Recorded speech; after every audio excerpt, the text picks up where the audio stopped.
ये कहते हैं तो स्टार्ट है। नहीं, ये कहने के पीछे भी कारण है। कारण यह क्या है कि थोड़ी सी ऐप में कुछ प्रॉब्लम आ गई है, जिससे चलते उस पर हम लाइव नहीं हुए हैं। तो जिस स्टूडेंट जो मेरे ऑनलाइन हैं उनको देखने के लिए यह वीडियो हम कहीं ना कहीं से अवेलेबल करेंगे। तो अगर बड़ा वीडियो बन जाता है, इकट्ठे नहीं जाएगा, तो उसको हम अपने चैनल यूट्यूब पे डाल देंगे। मेरे स्टूडेंट भी देख लेंगे और अदर स्टूडेंट भी देख लेंगे। स्टेट एग्ज़ाम होने वाला है, उसमें अगर मेरे माध्यम से कुछ अन्य लोगों को भी फ़ायदा हो जाती है आर्ट ऑफ टीचिंग में, तो अच्छी बात है।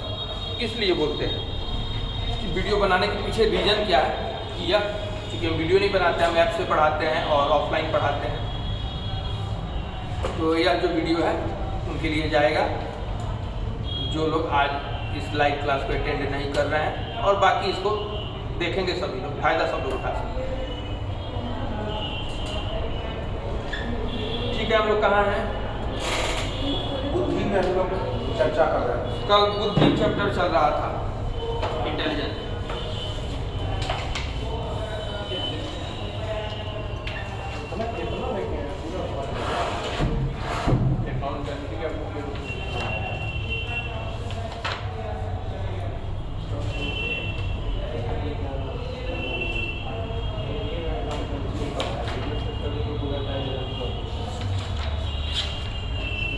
चलिए, कल जो पढ़ाए थे तो बताइए, बुद्धि मापने के लिए सबसे पहला बुद्धि परीक्षण किसने किया? मीने तथा साइमन ने। ठीक है, कब किया? 1905 में। और इस परीक्षण में बीने तथा साइमन ने बुद्धि को मानसिक आयु यानी मेंटल एज माप कर अभिव्यक्त किया, लेकिन इससे अन्य मनोवैज्ञानिक सहमत नहीं हुए। इसमें बहुत सारे संशोधन हुए और उसमें सबसे प्रमुख संशोधन 1916 ईस्वी में टर्मन द्वारा किया गया। टर्मन स्टैनफोर्ड विश्वविद्यालय में किया गया, और इसी संशोधन से बुद्धि लब्धि IQ इंटेलिजेंस क्वोशिएंट IQ का जन्म हुआ। तो IQ के संप्रत्यय का जन्म तो हो गया, तो अब चूंकि बुद्धि मापने में मानसिक आयु की जगह अब IQ का प्रयोग होने लगा, यानी बुद्धि लब्धि का प्रयोग होने लगा। हालांकि बुद्धि के बारे में जर्मनी के विलियम स्टर्न ने सन 1912 में ही सुझाव दे रखा था, तो उनको सुझावदाता के रूप में याद रखेंगे। लेकिन बुद्धि लब्धि का जन्म जब भी कहेंगे तो 1916 में और टर्मन द्वारा कहेंगे, क्योंकि उसने उसको नियम के रूप में लेके आया और सूत्र भी बताया। बुद्धि लब्धि बराबर मानसिक आयु बटे वास्तविक आयु गुना 100 MA/CA × 100। और इस तरह से इन्होंने अनुपात में करने के लिए बुद्धि लब्धि मानसिक आयु यानी मेंटल एज तथा तैथिक आयु, वास्तविक आयु को तैथिक आयु भी कहते हैं, इंग्लिश में क्रोनोलॉजिकल एज का एक ऐसा अनुपात है जिसमें 100 से गुणा कर प्राप्त किया जाता है। यही कारण है कि इसे कुछ मनोवैज्ञानिकों द्वारा अनुपात बुद्धि लब्धि यानी रेशियो IQ भी कहा जाता है। बुद्धि लब्धि वास्तव में वास्तविक आयु का अनुपात है, जिसमें दशमलव बिंदु हटाने के लिए 100 से गुणा कर देते हैं तथा सूत्र रूप में बुद्धि लब्धि को इस प्रकार लिखते हैं: बुद्धि लब्धि बराबर मानसिक आयु बटे वास्तविक आयु गुना 100।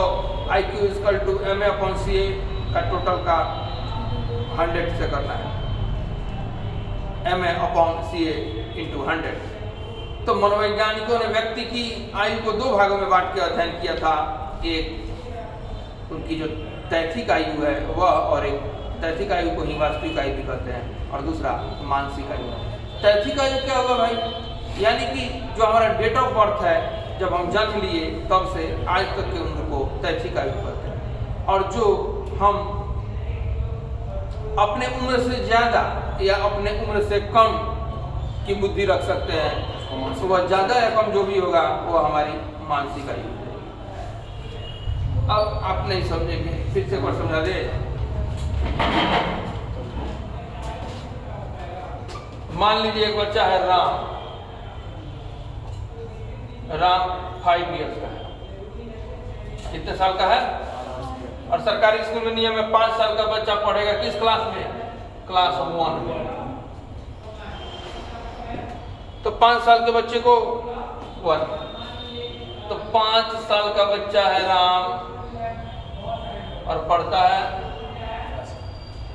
क्लास 1।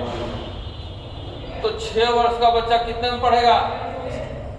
7, 8, 9, 10, 11, 12 ऐसे बढ़ेगा। अब इस राम का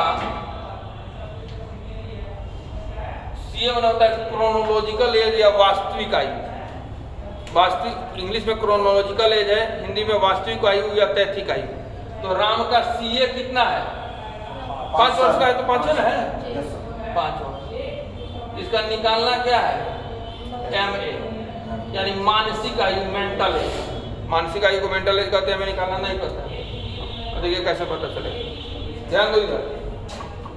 मान लो एक मापक है, एक मोटा मोटी एवरेज है कि 5 वर्ष का बच्चा क्लास 1 में होता है और क्लास 1 के लेवल की चीज़ों को वह जानता है, उसकी पोटेंशियल 1 तक के समस्या को जानने की होती है। तो 1 वाले से 1 ही ना चेक करेंगे। तो 5 वर्ष के राम को क्लास 1 के लिए पढ़ाएं, समझाएं या टेस्ट दिए और सब कुछ 1 के लायक प्रॉपर तरीके से, और बिल्कुल 100% है, बहुत ब्रिलियंट हमको लग रहा है। तो अब सोचेंगे भाई वास्तविक आयु तो 5 वर्ष है, थोड़ा मानसिक आयु चेक करें कि कहाँ तक बच्चा दिमाग रखता है। तो अब इसको 1 बना लिया तो उसको क्या चेक करेंगे? 2। मान लीजिए बड़ा तेज है, 2 भी बना लिया, भाई रुक ही नहीं रहा। फिर इसको चेक करेंगे 3, ये भी बना लिया। फिर इसको चेक करेंगे 4, ये भी बना लिया। फिर इसको चेक करेंगे 5, ये भी बना लिया। फिर इसको चेक करेंगे 6, ये भी बना लिया। अरे कहीं तो रुकेगा, कितना तेज होगा। और फिर इसको चेक किए 7, नहीं बनाए, यानी 7 तक की समस्या वो बिल्कुल नहीं कर पाए। लेकिन किया कहाँ तक है? 6, और 6 का एज यहाँ क्या है? 10। अब राम का चूंकि 5 वर्ष का राम था तो सीए 5 वर्ष है, और बनाया किस क्लास को? 6। और 6 के लिए क्लास के लिए कितना था? यानी ये उम्र है और एक क्लास है, ठीक है। तो 6 क्लास तक का किया और 6 के लिए उम्र निर्धारित है 10, यानी कि ये राम 10 वर्ष जो है ये उसकी मानसिक आयु है। यही हमें क्या हो गया? 10। तो शुरू में बीने साइमन प्रयोग में यही जो 10 निकलता था मानसिक आयु, यही उसकी बुद्धि का मापक या पैमाना मान लेते थे। तो ये उतना सही नहीं था। तो बाद में IQ का जो कॉन्सेप्ट आया और यह सूत्र आया IQ CA × 100। अब इस सूत्र को बैठाइए, 10/5 × 100, बताइए कितना हुआ? 200। तो बराबर कितना हुआ? 200 IQ। ये IQ है 200। अब एक लिस्ट है जिसमें 130 या 140 या इससे ऊपर के जितने IQ वाले हैं सबको प्रतिभाशाली कहते हैं, जीनियस चाइल्ड कहते हैं। तो 130-40 से ज्यादा है ना 200, तो यह राम कौन सा चाइल्ड हुआ? प्रतिभाशाली हुआ लिस्ट के हिसाब से। अलग अलग मनोवैज्ञानिकों ने थोड़ा सा इधर उधर करके दिया है, लेकिन एक जो प्रॉपर लिस्ट है वो आपको हम देंगे। चलो, कोई जरूरी है कि हर बच्चा तेज ही होगा। अब राम का ही एक भाई है श्याम, ठीक है। श्याम का एज ही है 10 वर्ष। कितना एज है? तो बेचारे का सीए कितना हुआ? बोलो 10 वर्ष। 10। और इसका भी क्या निकालना है? पता नहीं। अब श्याम है ये बेचारा, ये था राम और ये कौन हो गया? श्याम। श्याम को 10 वर्ष का है, 10 वर्ष के लगभग सरकारी स्कूल में फेल भी नहीं कराया जाता है। वो किस क्लास में पहुंच गया है? 6 में। तो 6 के क्वेश्चन को टेस्ट नहीं बनाया, तो जब 6 का नहीं बनाया तो 7 फिर टेस्ट लेंगे। अब इसको उसे एक क्लास कम करके ये भी नहीं बनाया। फिर श्याम को 4 का किए, ये भी नहीं बनाया। 3 का किए, ये भी नहीं बनाया। 2 का किए, ये भी नहीं बनाया। अरे भाई कितना कम जोड़ोगा, कुछ तो बनाएगा। चलो 1 बना दिया, 1 का बना दिया। 1 के लिए क्या था? 5 अब इनकी MA कितनी हो जाएगी? 5। अब इनको भी IQ निकालो। MA बटे CA 200, यानी कि MA कितना है? 5। तो CA कितना है? गुना 0 से कितना? 50। ये 50 क्या है? IQ। अब फिर लिस्ट में देखेंगे कि 50 IQ वाले को क्या कहेंगे? 20 या उससे नीचे को इडियट कहते हैं, थोड़ा सा ऊपर है। लिस्ट आपको देंगे, उसमें खोज लीजिएगा इसको क्या कहेंगे। तो लिस्ट अलग अलग मनोवैज्ञानिकों ने दिया है, जिसमें 20 से 59 तक के IQ वाले को हीन बुद्धि कहा जाता है। हीन बुद्धि यानी मिसाइल है, हीन बुद्धि। तो ये हो गए बेचारे हीन बुद्धि के वाले। श्याम हो गए हीन बुद्धि के। और राम किस बुद्धि के बालक हो गए भाई? तो प्रतिभाशाली। ये हो गए जीनियस टाइप, यानी प्रतिभाशाली। तो निकालने के लिए IQ का काम हुआ कि नहीं हुआ? इसी तरह निकाला जाता है, कोई दिक्कत? और भी बहुत सारी विधि हैं।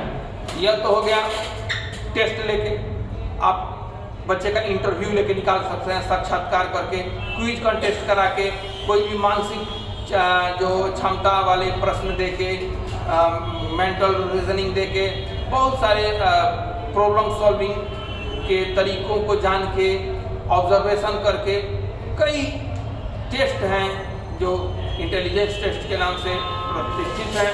उनसे आप IQ और बच्चों का बुद्धि चेक कर सकते हैं। यहाँ तो समझने में किसी को कोई डाउट नहीं? तो इसमें आप लिस्ट देख लेंगे। अब लिस्ट में है 140 से इससे अधिक IQ प्रतिभाशाली जीनियस। इस तरह से पूरा लिस्ट 0 तक दिया हुआ है। 20 या इससे कम को जड़ बुद्धि। आपके नोट्स में हम दिए हुए हैं, जो स्टूडेंट कॉपी लेके पढ़ रहे हैं उनको पता होगा। अब एक आता है बुद्धि का सिद्धांत। देखो, तो इसमें एक कारक होता है, द्विकारक होता है, सामान्य कारक होता है। तो देखिए, एक कारक द्विकारक वाले समझते हैं। मान लीजिए बुद्धि के बारे में किसी ने कहा कि एक ही कारक होता है, तो किसी ने कहा 2 कारक होता है। तो कोई जरूरी है कि पहले एक कारक कोई बोल देगा तब फिर 2 कारक बोलेगा? कोई जरूरी नहीं है। द्विकारक सिद्धांत जो है स्पीयरमैन द्वारा दिया गया, और ये बेचारे 1905 ईस्वी में ही इसको बोले। जबकि एक कारक सिद्धांत जो है, यह इस सिद्धांत का प्रतिपादन अल्फ्रेड बिने ने सन 1911 ईस्वी में किया। तो इसके बाद में लोगों ने इसका समर्थन भी किया। तो जो एक कारक सिद्धांत है, उसमें बताया गया कि बुद्धि में एक सामान्य बुद्धि होती है, जिससे हम लोग अपने हर तरह का काम करते हैं। और द्विकारक में बोला गया कि बुद्धि में एक सामान्य बुद्धि भी होती है, एक विशिष्ट बुद्धि होती है। एक जनरल इंटेलिजेंस है, एक स्पेसिफिक है। जनरल इंटेलिजेंस हम सबके पास होता है, जिससे हम अपना दैनिक कार्य करते हैं, खाते पीते, नहाते, कपड़ा धोते हैं। और स्पेसिफिक हो गया, मान लीजिए आप लोग सभी लोग स्टूडेंट हैं, इसमें से सब लोग अपना जो दैनिक क्रिया है प्रत्येक दिन का, वो सब लोग किए होंगे ना, तो किसी ना किसी बुद्धि से ही किए होंगे। वो सब में है, वो जनरल इंटेलिजेंस हो गया। लेकिन अभी इसी में हम बोले कि क्या कोई गाना गाने की कला जानता है? तो एक लड़का या लड़की हाथ उठाए, वह उसकी क्या हो गई? स्पेसिफिक हो गई। तो जनरल सब में है, स्पेसिफिक जो है विशिष्ट है उसमें। तो इसी तरह से हम आपको जो नोट्स दिए हैं उसमें जो है थर्स्टन का समूह कारक सिद्धांत आपको बताए हैं, बहुकारक सिद्धांत बताए हैं, कैटल एवं हॉर्न का बुद्धि सिद्धांत बताए हैं, कैरोल का सक्रिय त्रिस्तरीय मॉडल बताए हैं। लेकिन इसमें सबसे इम्पोर्टेंट है वह गार्डनर का बहुबुद्धि सिद्धांत। एकदम गांठ पार के सुन लीजिए, बिल्कुल दिमाग में गांठ पार के रख लीजिए और कान खोल के सुन लीजिए कि गार्डनर का बहुबुद्धि सिद्धांत यानी Gardner's theory of multiple intelligence very very very important होता है, चाहे सीटेट के लिए हो या स्टेट के लिए हो या कहीं भी पेडागोजिकल एग्जाम के लिए हो। क्योंकि देखिए, ये तो क्लियर है कि बुद्धि बहुआयामी है, मल्टी डायमेंशनल इंटेलिजेंस है। कोई एक कारक 2 कारक हमारा काम नहीं चलता है। हमारे बुद्धि में बहुत सारे आयाम हैं। हम एक ही आदमी कई क्षेत्र में अच्छा हो सकते हैं, या एक ही समय कई तरह के विचारधारा बन जाते हैं। तो बहुत सारी बुद्धि है। तो उसमें कुछ लोगों ने तो चलो सुधार करके बोल दिया कि बुद्धि में बहुत सारे आयाम है या बुद्धि मल्टी डायमेंशनल है। लेकिन वे अलग अलग आयाम का नाम क्या है और कौन से आयाम किस तरह के व्यक्तित्व के लिए रिस्पॉन्सिबल होते हैं, यानी कौन से आयाम किस तरह की कसौटी रखते हैं जिसमें उस बुद्धि को रखने वाला व्यक्ति उस तरह का बनता है, यह वेरी क्लियर करके कोई बताया तो वह है गार्डनर। तो उसका नाम ही है गार्डनर का बहुबुद्धि सिद्धांत, Gardner's theory of multiple intelligence. इस सिद्धांत का विकास गार्डनर द्वारा किया गया। इस सिद्धांत में गार्डनर ने स्पष्ट किया कि बुद्धि का स्वरूप एकाकी न होकर बहुकारकीय होती है, यानी मल्टीफैक्टर होता है। गार्डनर के सिद्धांत का आधार उसके द्वारा न्यूरो मनोविज्ञान, न्यूरोसाइकोलॉजी तथा मनोमितिक विधियों के क्षेत्र में किए गए शोध एंड रिसर्च है। इस सिद्धांत से स्पष्ट उन कसौटियों पर भी बल डाला गया है जिनके आधार पर यह कहा जा सकता है कि विशेष क्षमता के कारण विशेष क्षमता के अलग बुद्धि है या नहीं, यानी कोई भी हर आदमी अलग अलग बुद्धि का है कि नहीं। जैसे मस्तिष्क की क्षति होने से व्यक्ति की एक क्षमता यदि प्रभावित हो जाती है परंतु उसका प्रभाव अन्य क्षमताओं पर नहीं पड़ता, ये भी कहा गया कि सब जो है सेपरेट होते हैं। ठीक है, तो इस तरह से कहा गार्डनर कि इस सिद्धांत की कसौटी के अनुसार एक अलग बुद्धि की श्रेणी की योग्यता हर आदमी रखता है और ये हर आदमी में कई तरह की बुद्धि हो सकती है। तो कहा कि इन सब तरह की कसौटियों का उपयोग करते हुए गार्डनर ने शुरू में मूलतः 7 तरह के बुद्धि का वर्णन किया। शुरू में 7 तरह का बुद्धि का वर्णन किया, फिर आगे चलकर 1998 में गार्डनर ने इसमें 8वां प्रकार जोड़ा तथा फिर आगे चलकर सन 2000 में गार्डनर ने इसमें 9वां प्रकार भी जोड़ा। इस तरह से गार्डनर के अनुसार अब बुद्धि के 9 प्रकार हैं जो इस प्रकार है। तो पहले तो 7 मान के चलेंगे, फिर बाद में दिमाग में रखेंगे कि 2 और उसने जोड़ा। पहला है भाषाई बुद्धि। भाषाई बुद्धि लिंग्विस्टिक इंटेलिजेंस या भाषा संबंधित बुद्धि है, आगे बताएंगे। दूसरा है तार्किक गणितीय बुद्धि, लॉजिकल मैथमेटिकल इंटेलिजेंस, स्थानिक बुद्धि, स्पेशियल इंटेलिजेंस, शारीरिक गति बुद्धि, बॉडी काइनेस्टिक इंटेलिजेंस, सांगीतिक बुद्धि, म्यूजिकल इंटेलिजेंस, व्यक्तिगत आत्मन बुद्धि, पर्सनल सेल्फ इंटेलिजेंस, व्यक्तिगत अन्य बुद्धि, पर्सनल अदर इंटेलिजेंस, प्रकृतिवादी बुद्धि, नेचुरलिस्टिक इंटेलिजेंस, अस्तित्ववादी बुद्धि, एक्सिस्टेंशियलिस्टिक इंटेलिजेंस। देखिए इंग्लिश में याद करना आसान है, हिंदी थोड़ा कठिन है। अब हम बता दें नंबर 1 क्या है, भाषाई बुद्धि, लिंग्विस्टिक इंटेलिजेंस। तो जब नाम ही है भाषाई बुद्धि तो दिमाग में रखना है कि भाषा से संबंधित इंटेलिजेंस है। तो गार्डनर के अनुसार भाषाई बुद्धि में वाक्यों तथा शब्दों का बोध माने समझ, क्षमता, कॉम्प्रिहेंशन एबिलिटी, शब्दावली, वोकैबुलरी, शब्दों के क्रम के बीच के संबंधों को पहचानने की क्षमता इत्यादि सम्मिलित होता है। गार्डनर के अनुसार भाषाई बुद्धि की अधिकता रखने वाले व्यक्ति आगे चलकर सफल लेखक, कवि, पत्रकार, साहित्यकार, कथाकार, कहानीकार बनते हैं। यानी भाषा से काम करने वाला जो भी काम है उसमें वे आगे निकल जाते हैं।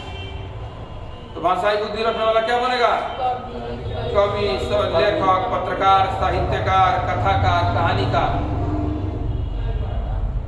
अब दूसरा है तार्किक गणितीय बुद्धि, लॉजिकल मैथमेटिकल इंटेलिजेंस। इस बुद्धि में तर्क करने की क्षमता, गणितीय समस्याओं का समाधान करने की क्षमता, अंकों के क्रम यानी सीक्वेंस के पीछे छिपे संबंध को पहचानने की क्षमता, सादृश्यता इत्यादि सम्मिलित होती है।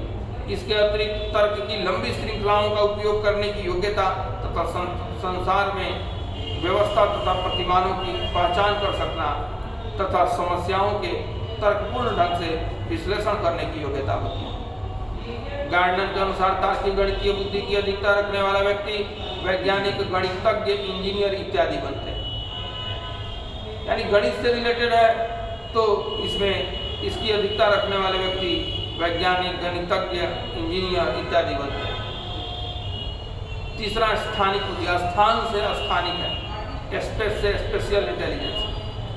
गार्डनर के अनुसार स्थानिक बुद्धि में स्थानिक चित्र यानी स्पेशियल फिगर को मानसिक रूप से परिवर्तन करने की क्षमता तथा स्थानिक शक्ति, स्पेशियल विजुअलाइजेशन करने की क्षमता इत्यादि सम्मिलित होती है।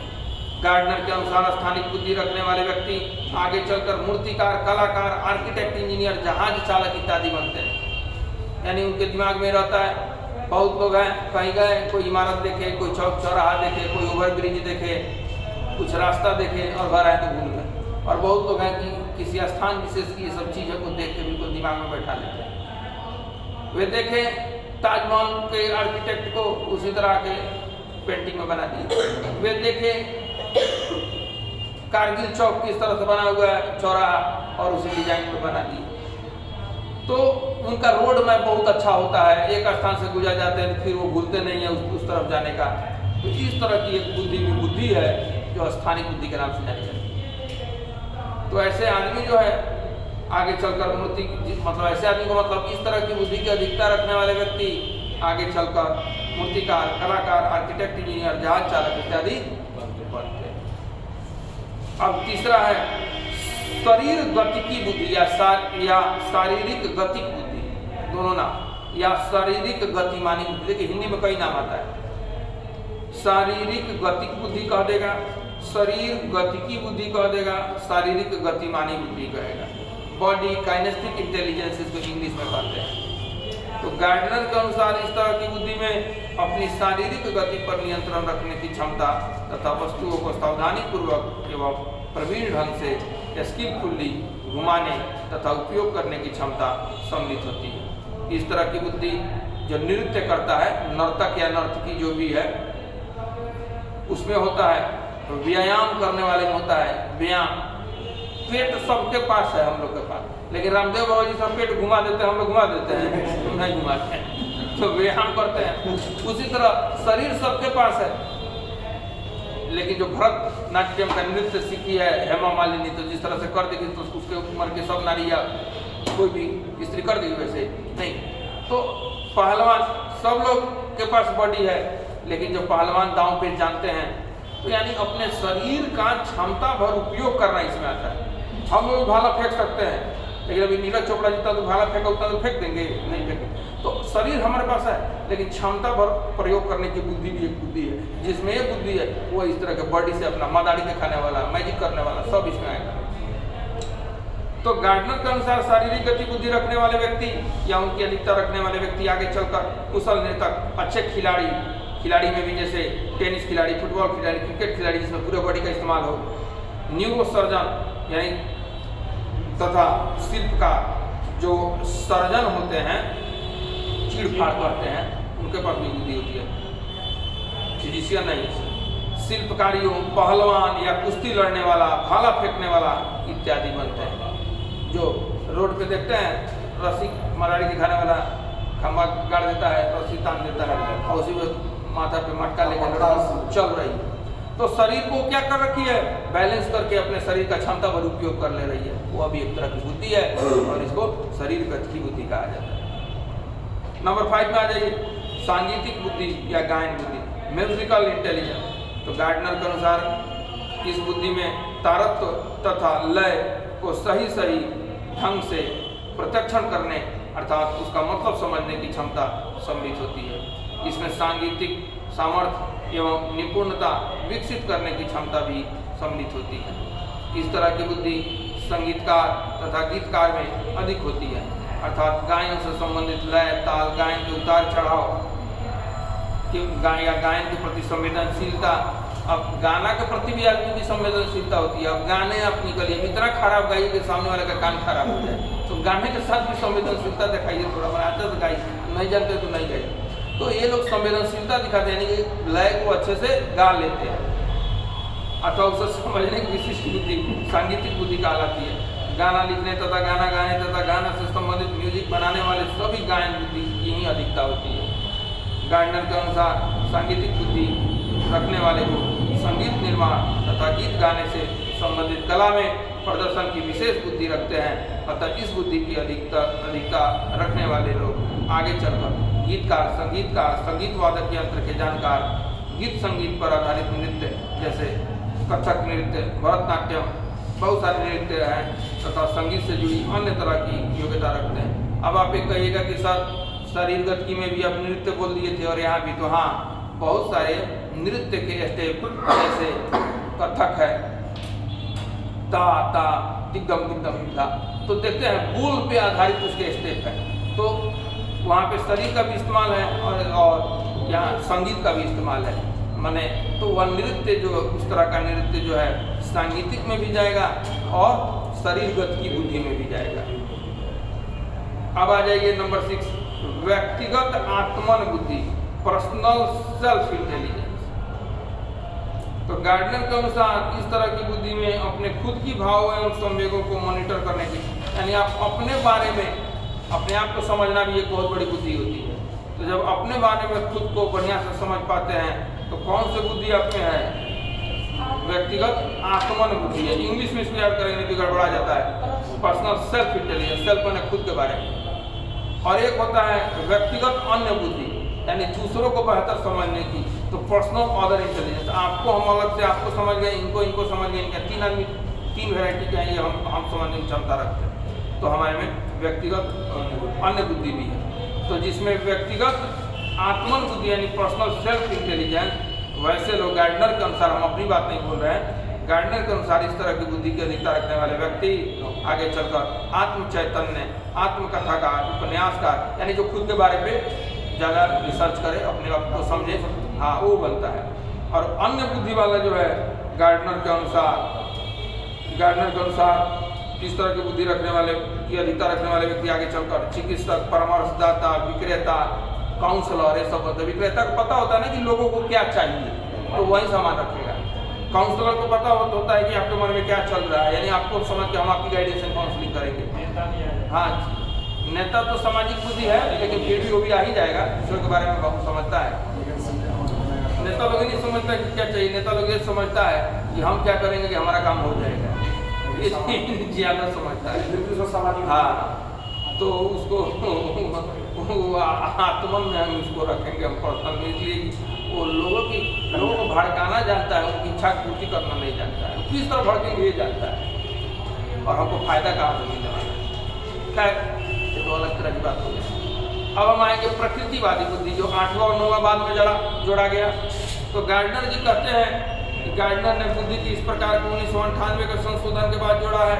इससे तात्पर्य व्यक्ति में प्रकृति यानी नेचर में जो कुछ पैटर्न है, सममिति उनको बोलते हैं, सिमेट्री मौजूद होते हैं, जिसे सही पहचान करने की क्षमता से होती है।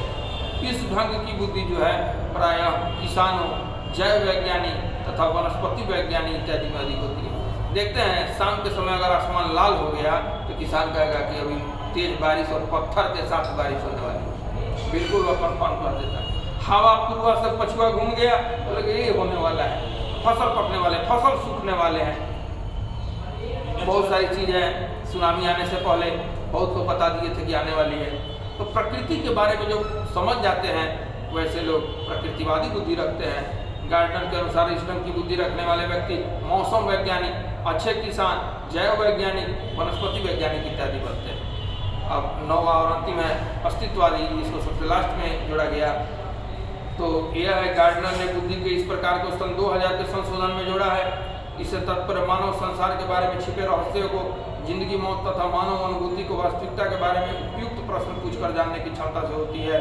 इस ढंग से बुद्धि दार्शनिक चिंतनों में अधिक देखने को मिलती है।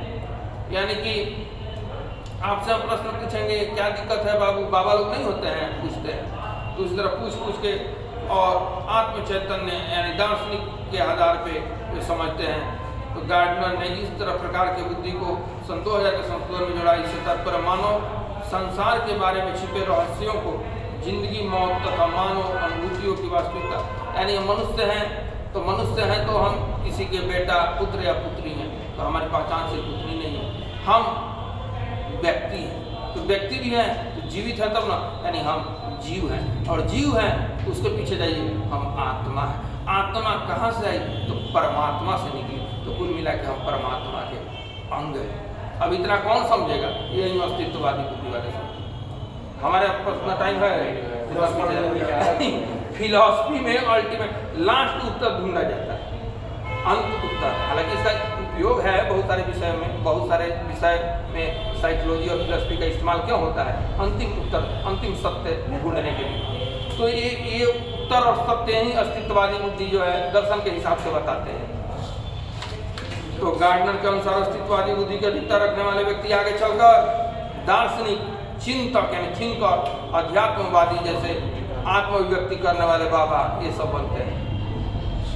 अब गार्डनर के अनुसार उपयुक्त तरह की बुद्धि में से प्रथम 3 कुछ ऐसे हैं जिनका मानव बुद्धि परीक्षणों द्वारा आसानी से होता है, तथा अंतिम 6 का स्वरूप ऐसा है जिसमें बुद्धि के परंपरागत अर्थ को विस्तृत किया गया है और इन 6 तरह के बुद्धि के समर्थन में गार्डनर ने अपने सिद्धांत में विकासात्मक, न्यूरोमनोवैज्ञानिक तथा व्यवहारात्मक सबूत प्राप्त किया।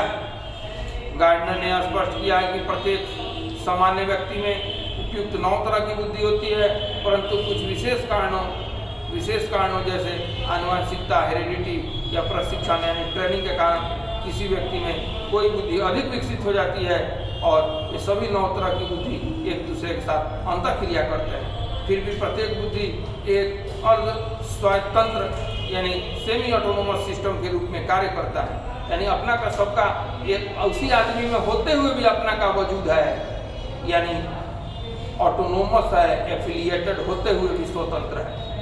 चलिए, गार्डनर के ये जो बात है बहुत महत्व दिया गया शिक्षा के क्षेत्र में। गार्डनर ने अलग अलग बुद्धि के प्रकार और इन अलग अलग बुद्धि के प्रकार की अधिकता रखने वाले व्यक्ति का व्यक्तित्व आगे चल के वो क्या बनेगा ये सब बताया है। ये काफी काबिल तारीफ है। इसमें जो नेता है व्यक्तिगत आत्म बुद्धि होगा, फिर आगे बताएंगे। अब इसमें देखिए बुद्धि के माप के बारे में बोलते हैं, उसको measurement of intelligence and intelligence test कर सकते हैं। मेजरमेंट ऑफ इंटेलिजेंस या इंटेलिजेंस टेस्ट कहेंगे, बुद्धि की माप तथा बुद्धि परीक्षण। तो बहुत सारे माप हैं, तो इसमें आपको कई मिल जाएंगे, तो उनको भी थोड़ा थोड़ा देख लीजिएगा। जैसे बीने साइमन परीक्षण कैसे बताया गया, बीने साइमन ने बुद्धि का सबसे पहला परीक्षण 1905 ईस्वी में किया, उसी तरह से वो मिल जाएगा। वेस्लर बुद्धि परीक्षण मिल जाएगा और उसके बाद इसको पढ़ते जाइएगा, नोट्स आपको दिए हुए हैं। और कैटल संस्कृति मुक्त बुद्धि परीक्षण, चूंकि एग्जाम में अब कम दिन है इसलिए हम समझाते हुए चल रहे हैं। रेवेन प्रोग्रेसिव मैट्रिक्स से जाए, अच्छे से इसमें लिखे हैं, देख लीजिएगा और पढ़िएगा, क्वेश्चन भी लास्ट में है। और इस तरह से बुद्धि चैप्टर समाप्त होता है। इसके बाद अगर अगला चैप्टर की बात करें तो वह सृजनात्मकता या सृजनात्मकता या रचनात्मकता या सृजनशील, इंग्लिश में एक ही नाम है क्रिएटिविटी, सृजनात्मक। तो इसमें ज़्यादा दिमाग लगाने की जरूरत ही नहीं है। सृजनात्मकता एक नवीन विचार, नवीन चिंतन। सोचो कि न्यूटन से पहले भी सेब पेड़ में होते होंगे और गिरते होंगे, लेकिन न्यूटन ने क्यों ऐसा सोचा कि सेब टूटने के बाद पेड़ से नीचे ही जा रहा है, ऊपर क्यों नहीं जा रहा है, इधर क्यों नहीं जा रहा है, इधर क्यों नहीं जा रहा है। गिरता है, सब कोई देखा था, उस रास्ते से सब कोई आया गया था, लेकिन न्यूटन ने सोचा कि ये जो गिर रहा है तो हो सकता है नीचे कुछ है जो इसको खींच रही है। उसने ग्रेविटेशनल फोर्स दिया, गुरुत्वाकर्षण शक्ति दे दी, बता दिया। तो बहुत सारे लोग, जैसे मान लीजिए हम लोग अंधेरे में रह रहे थे, एडिसन ने बहुत का आविष्कार कर दिया। हम लोग जिंदगी भर सीढ़ी से ही चढ़ते रह जाते बहुमंजिली इमारतों पर। लिफ्ट का आविष्कार ओटिस नाम का आदमी जो अमेरिका का रहने वाला है 1852 ईस्वी में कर, तो आज इसका इस्तेमाल हो रहा है कि नहीं हो रहा है। तो इस तरह से परंपरागत चीजें जो चल रही हैं उससे अलग हटके एक नवीन चिंतन, नवीन विचार, नया सोचने की कला, यह सृजनात्मकता है। कुछ मनोवैज्ञानिकों ने कहा है कि सृजनात्मकता का तो प्रशिक्षण भी, ट्रेनिंग भी दिया जा सकता है छात्रों को। हर आदमी में सृजनात्मकता है, ये भी बुद्धि का एक पार्ट है। प्रतिभाशाली बुद्धि वाले प्राय सृजनशील भी होते हैं। तो इसलिए आप अपने कक्षा में जब क्लासरूम में जाएंगे आप एज ए टीचर, तो आप कोशिश करेंगे जब बच्चों का कॉग्निटिव डेवलपमेंट आप कर रहे हैं, लर्निंग करा रहे हैं, तो चाहेंगे कि क्रिएटिव बच्चे आपके बने, सृजनात्मक बने। हर कोई में क्षमता है वो करने की, बस उसको बढ़ावा देना। देख लीजिएगा कि सृजनात्मकता में इतना काफी है समझाने के लिए।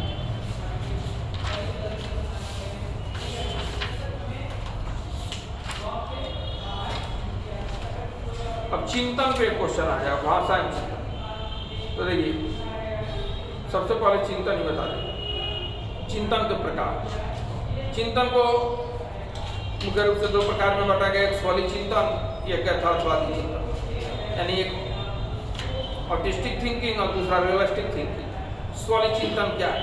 तो स्वली चिंतन वैसे चिंतन को कहा जाता है जिसमें व्यक्ति अपने काल्पनिक विचारों, इच्छाओं की अभिव्यक्ति करता है। तो काल्पनिक विचार की अभिव्यक्ति से कल्पना आप कर सकते हैं, कल्पना अच्छी चीज है, लेकिन कोरी कल्पना हो तो उससे कोई निर्माण नहीं होता है। लेकिन अगर वास्तविक कल्पना हो तो उससे कुछ बनेगा, निर्माण होगा। तो यही ध्यान देना। स्वली चिंतन और यथार्थवादी चिंतन में मुख्य रूप से देखिए यही अंतर है। अब स्वली चिंतन में कोई मान लीजिए किशोरावस्था का किशोर है, पढ़ नहीं रहा है और मन में सोच रहा है कि मैं आगे चल के IAS ऑफिसर बन जाऊंगा, मेरे पास एक चमचमाती कार होगी, बड़ा बंगला होगा और मैं कार का हॉर्न बजाऊंगा, मेरी सुंदर सी बीवी आएगी, कार में मेरे बगल में बैठ जाएगी और लंबे टूर पे लॉन्ग ड्राइव पे निकल जाएगी। तो तक नहीं टूटा, कुछ नहीं है। और सोचने मात्र से ना वो ऑफिसर बन जा रहा है, ना कि वो सब हो भी जा रहा है, पढ़ नहीं रहा। शायद पढ़ता तो वह हो भी जाता, यानी उस पर जो उसके लिए इन सब चीज़ों के लिए जो यथार्थ की चीज़ें जो वर्क है वो करता तो हो जाता, बट वो कर नहीं रहा। स्वली चिंतन है। लेकिन एक आदमी दूसरा है, वो भी चिंतन करेगा और उसकी यथार्थवादी चिंतन का एग्जाम्पल बना है। एक आदमी कार से घूमने कहीं जा रहा है, ड्राइव कर रहा अकेले है, और अचानक से चलाने के दौरान बीच सड़क पे कार जो है उसकी रुक जाती है। अब कार रुकते रुकते उसके दिमाग में 3-4 तरह के चिंतन एक साथ आए। कहीं पेट्रोल डीजल तो नहीं खत्म हो गया, कहीं अचानक से टायर तो नहीं फट गया बाहर, कहीं इंजन में तो खराबी नहीं आ गया। 3-4 तरह की चीजें उसके दिमाग में अचानक से आ जाएगी। तो 3-4 तरह की चीजें जो आई तो उसमें से पेट्रोल डीजल तो वही डिस्प्ले पे फ्यूल में वो देख लेगा कि नहीं 3 फुटी बता रहा अभी तेल है। नीचे उतर के पहले चारों चक्का को देखा, सब सही है। अब बारी आई कहीं इंजन में तो खराबी नहीं हुई, बोनट खोला तो खोलने के साथ देख रहा है कि धुआं इसमें उठ रहा है। हाँ यही बात है, इंजन ही सोचा था ऐसा ही निकल गया। अब वो क्या करेगा, टोल फ्री नंबर पे फ़ोन किया, भाई मेरी गाड़ी की इंजन खराब हो गई है, आप आइए। मैकेनिक आया, उसको ठीक किया। क्या वो खुद इंजन ठीक करना नहीं जानता है, तो ठीक किया और वह गाड़ी ठीक होने से स्टार्ट हो गई, चल गई। समस्या का समाधान हुआ, यानी उसके सोचने से काम हुआ, गाड़ी बढ़ गई, यथार्थवादी चिंतन। लेकिन वो जो स्वली चिंतन कर रहा है, घर में बैठे बैठे सोच रहा है अमीर बन जाओ, गाड़ी हो जाए, बंगले हो जाए, हो कुछ नहीं रहा है, स्वली चिंतन। बस अब स्वली चिंतन से कुछ होने जाने वाला है, उसको हटा देंगे, यथार्थवादी चिंतन पे आ जाएंगे। ठीक है। अब यथार्थवादी चिंतन, तो मनोवैज्ञानिकों ने यथार्थवादी चिंतन को भी निम्नलिखित 3 भागों में बांटा। एक अभिसारी चिंतन, दूसरा औपचारिक चिंतन और तीसरा 3 भाग में बांटा है, आलोचनात्मक चिंतन। फिर से मनोवैज्ञानिकों ने यथार्थवादी चिंतन को निम्नलिखित 3 भागों में बांटा है, अभिसारी चिंतन, औपचारिक चिंतन। औपचारिक चिंतन को ही सृजनात्मक या सृजनात्मक चिंतन भी कहते हैं, और तीसरा आलोचनात्मक चिंतन। नहीं आपको समझ में आया होगा, हम एक एक करके बोल रहे हैं। नंबर 1 अभिसारी चिंतन, जिसको बोलते हैं कन्वर्जेंट थिंकिंग। तो एक अभिसारी चिंतन जो है निगमनात्मक चिंतन होता है। आगमन और निगमन विधि आपको मैथ के पेडागोजी में पढ़ा है। उदाहरण से नियम के तरफ आना आगमन है, और नियम से उदाहरण के तरफ जाना निगमन है। तो यहाँ अभिसारी चिंतन जो है निगमनात्मक चिंतन, अभिसारी चिंतन यानी कन्वर्जेंट थिंकिंग जो है वह निगमनात्मक चिंतन यानी डिडक्टिव थिंकिंग है। इसको इंग्लिश में निगमन को डिडक्टिव कहते हैं। इस तरह के चिंतन को निगमनात्मक चिंतन, डिडक्टिव थिंकिंग भी कहा जाता है। अभिसारी चिंतन में व्यक्ति दिए गए तथ्य अथवा नियम के आधार पर कोई सही निष्कर्ष पर पहुंचने की कोशिश करता है। जैसे यदि आपसे पूछा जाए कि 5 में 2 से गुणा करने पे क्या होगा, तो 5 गुना 2 बराबर आप 10 बताइएगा। नियम है इसमें, यह निगमनात्मक है। और इस तरह का चिंतन अभिसारी है।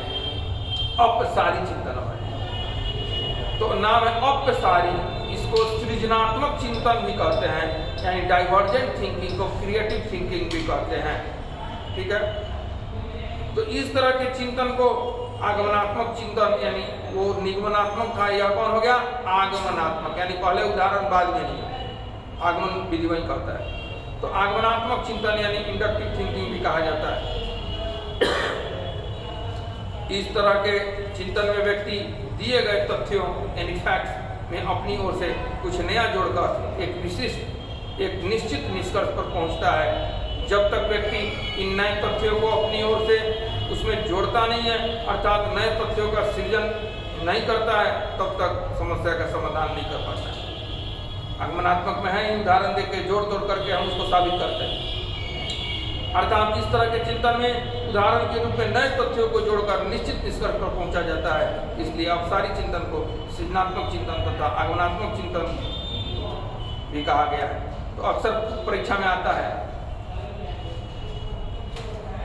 परीक्षा में आएगा निम्नलिखित में से सृजनात्मक चिंतन कौन है, दे देगा अभिसारी, अपसारी, आलोचनात्मक, इनमें से कोई नहीं। क्या मारिएगा? अपसारी। अपसारी। अपसारी आए तो सृजनात्मक, सृजनात्मक आए अपसारी, सेट कर लेना है। अभिसारी जो है निगमन विधि पर आधारित है, अपसारी जो है आगमन पर आधारित है।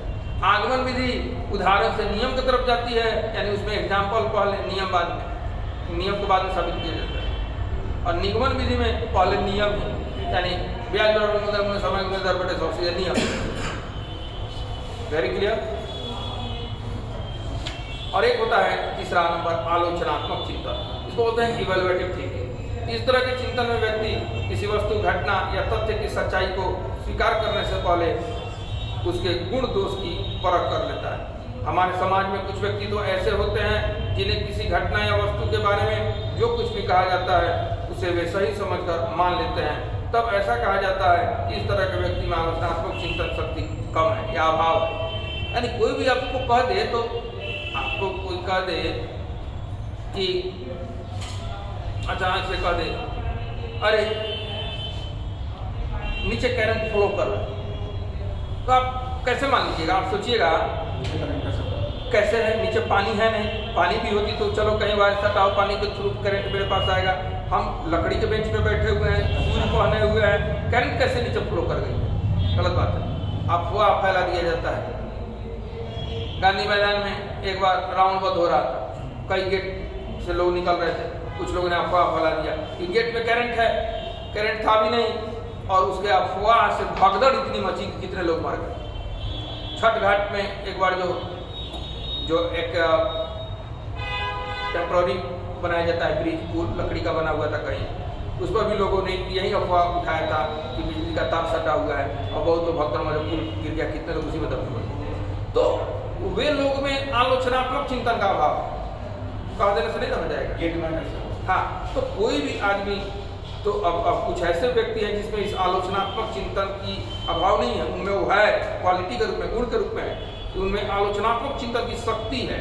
और ऐसे लोग जो होते हैं किसी भी घटना या वस्तु के बारे में किसी के कहने पर नहीं विश्वास कर लेते हैं, पहले उस चीज़ के बारे में उसके गुण दोष पर रखते हैं, उसे सही या गलत सोचते हैं।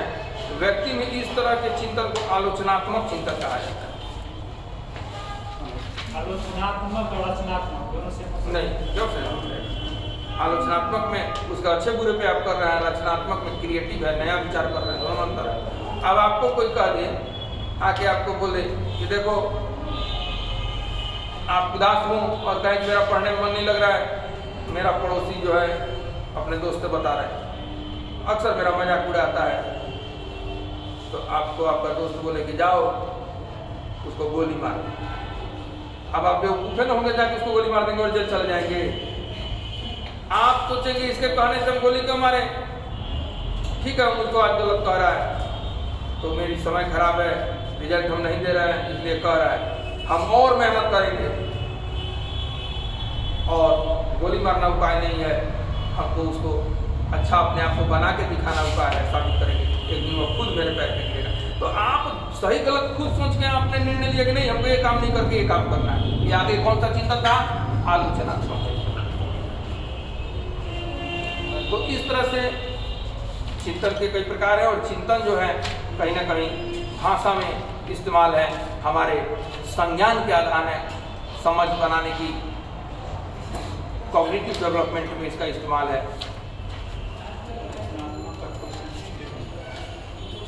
फिर आगे थोड़ा सा रेस्ट लेके हम बोलेंगे, फिलहाल के लिए जो है ओवर के लिए।